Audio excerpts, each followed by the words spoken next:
करने को लेकर। इसी बीच में आप चलिए आपको सीधा लिए चलते हैं रवि बिश्नोई, मेरे सहयोगी जुड़े हुए हैं बीकानेर से। रवि, मुझे याद है कल आप कोलायत में थे, जहां पर जो जश्न का माहौल देखने को मिला था, जो उत्साह देखने को मिला था भाटी परिवार में।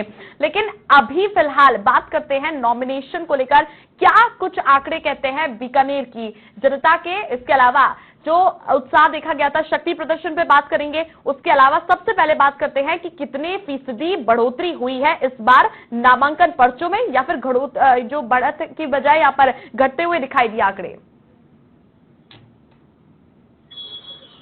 बिल्कुल छवि, जैसा कि हम चर्चा कर रहे थे कि बीकानेर जिले में कितने नामांकन दाखिल हुए हैं, तो कुल मिलाकर 102 प्रत्याशी जो हैं वो एमएलए बनने का ख्वाब पाले हुए हैं और उसी ख्वाब के चलते उन्होंने अपना नामांकन दाखिल किया है। और 102 तो सीधे सीधे प्रत्याशी हैं, परंतु उनमें से कई ऐसे हैं जिन्होंने 2 नहीं 4 नामांकन किए हैं। तो कुल मिलाकर 137 नामांकन पत्र बीकानेर जिले की 7 विधानसभा सीटों पर पेश किए गए हैं। 9 तारीख के बाद में तस्वीर साफ होगी कि कितने इनमें से सीरियस कैंडिडेट हैं, कौन पर्चा वापस लेने के लिए पर्चा भर रहा था, और जो चुनावी चौसर है 9 तारीख के बाद में वो हमें देखने को मिलेगी छवि। परंतु अगर मैं सिलसिलेवार एक एक विधानसभा की चर्चा कर लूं तो डूंगरगढ़ में, श्री डूंगरगढ़ में 19 नामांकन सबसे ज्यादा भरे गए हैं। यहाँ पर जो प्रमुख राजनीतिक दल है, भारतीय जनता पार्टी, कांग्रेस, माकपा और रालोपा, इन चारों के नामांकन आ चुके हैं। चारों के बीच में तगड़ा संघर्ष यहाँ पर देखा जा रहा है, परंतु निर्दलीय कहीं न कहीं जो है वो भी यहाँ खेल बिगाड़ने का प्रयास कर रहे हैं। डूंगरगढ़ में अगर निर्दलीय की बात करें तो एक प्रीति शर्मा स्वतंत्रता सेनानी रहे हैं बीकानेर के, उनकी पोत्री है, वो यहाँ मैदान में आई है। और सबसे बड़ा झटका जो है भारतीय जनता पार्टी को दिया है ताराचंद सारस्वत के साथ नजर आने वाले कृष्णाराम नाई, पूर्व विधायक, अब प्रीति के साथ हैं। वो प्रीति के साथ में कल एक सभा में शामिल हुए, उनसे सवाल जवाब किए गए कि क्या उन्होंने भाजपा छोड़ दी है, क्योंकि हाल ही में वो भाजपा में शामिल हुए थे। अरसे से भारतीय जनता पार्टी का झंडा उठाए हुए श्री डूंगरगढ़ में कृष्णाराम नाई देखे जा सकते थे, परंतु उन्होंने जो पार्टी अब लगभग छोड़ दी है। उनसे पूछा गया तो उन्होंने कहा 9 तारीख को मैं बताऊंगा कि मैं किस पार्टी में हूं। फिलहाल वो निर्दलीय के साथ हैं।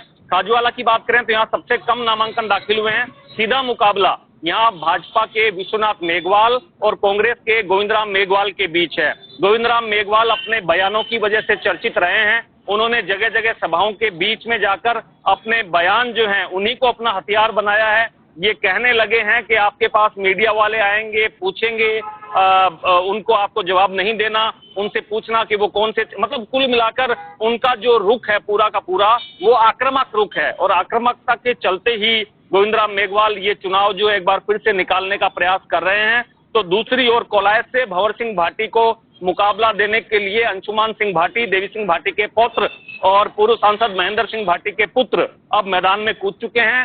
रालोपा ने यहाँ समीकरण ने जो है बिगाड़ने का काम किया है। सामान्य की सीट पर एसटी को, यानी कांग्रेस के पूर्व विधायक रेवंत राम पंवार को यहाँ टिकट दे दी है। तो कोलायत में भी मामला काफी रोचक हो चुका है।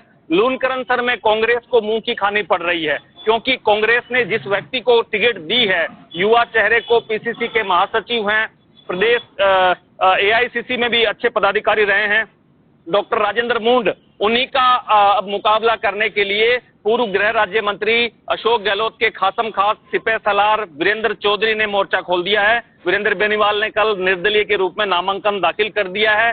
भारतीय जनता पार्टी के सुमित गोदारा यहाँ पर मैदान में है। तो चौथा चतुष्कोणीय मुकाबला बनाने के लिए प्रभुदयाल सारस्वत निर्दलीय के रूप में यहाँ उतर चुके हैं। तो लूनकरणसर में चतुष्कोणीय मुकाबला देखने को मिल रहा है। नोखा की बात करें तो हॉट सीट है, यहाँ बिहारी लाल बिश्नोई भाजपा के मौजूदा विधायक हैं, प्रत्याशी हैं। उनको टक्कर देने के लिए रामेश्वर डूडी की धर्मपत्नी सुशीला डूडी मैदान में हैं, और साथ ही कन्हैया लाल झंवर जो पिछली बार कांग्रेस के प्रत्याशी थे बीकानेर में, अब वो नोखा से निर्दलीय का पर्चा भर चुके हैं। और सबसे अहम महत्वपूर्ण बात मुझे याद आ गई, कन्हैया लाल झंवर जिन्होंने कई बार मीडिया में बयान दिया है कि वो देवी सिंह भाटी जैसा कहेंगे वैसा करेंगे, और इसी की आहट पाकर उनके पुत्र जो नगर पालिका के चेयरमैन हैं नारायण झंवर, उन्होंने भी कल पर्चा भर दिया है। तो अब देखना होगा किस करवट ऊंट बैठता है। नोखा में सबसे ज्यादा मगनाराम केडली जो निर्दलीय उम्मीदवार हैं, कांग्रेस के वोट कटवा जो हैं वो उन्होंने भी पर्चा भर दिया है। तो वहां भी जो समीकरण है वो स्पष्ट हो चुकी है कि मुकाबला जो है वो त्रिकोणीय वहां बनता हुआ जा रहा है।